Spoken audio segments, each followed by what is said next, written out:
Richard Engel, who's reporting live for us in Ukraine. Richard, I have two questions for you. First, your observations of what you saw and heard inside the Oval Office.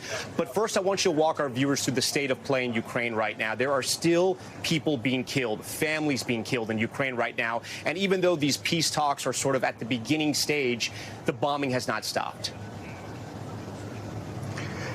So this all looks very different, Tom, from here in Ukraine. President Zelensky talked about how families are still being killed, and he mentioned a child, a 1.5-year-old child killed today. I just returned from the apartment building where that child was killed. It's just a few minutes away from here in the city of Kharkiv.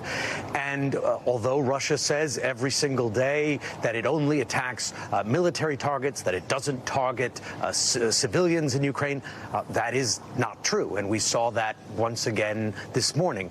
The building that you're showing right now was hit by 6 different Russian drones in quick succession. And it was a civilian apartment building full of families. We saw pets, we saw plants. There were no soldiers inside there. At least 7 people killed. And in the early morning hours, the drones started coming in. One exploded, and then about 30 seconds later, the next, and 30 seconds later, the next. So this was not an accident. This was not a rogue drone that happened to hit an apartment building. This building was targeted, and 7 people were killed, including this 1.5-year-old girl and all of her family. Her grandmother was also killed, and her 2 parents.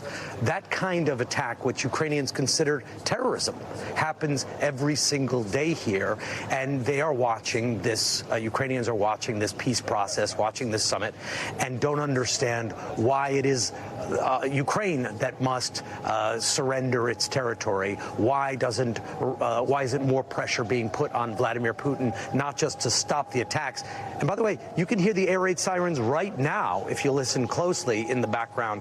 So there are more attacks happening as we speak.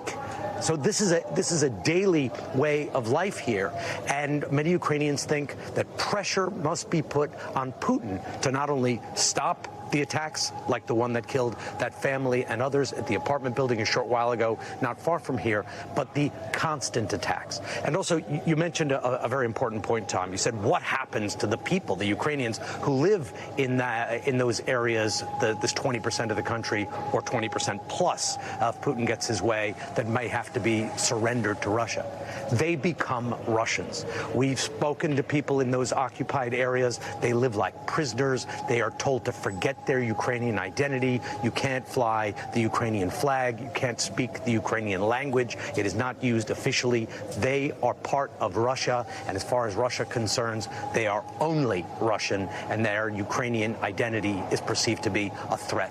So this isn't just a bitter pill that Ukrainians have to swallow. They're facing the possibility of losing 20% of their country or more, and the people there, and having those people being indoctrinated and turned into Russian citizens. And that is something that it's not even clear President Zelensky could deliver on, even if he wanted to. It's not clear that the people here would accept that and would stop fighting. Richard, we thank you for your reporting, but as we hear those air raid sirens, I want to make sure you and your team can get to your safety plan and figure out what you need to do in the coming minutes. But we thank you for being with us. We thank you for watching, and remember, stay updated on breaking news and top stories on the NBC News app, or watch live on our YouTube channel.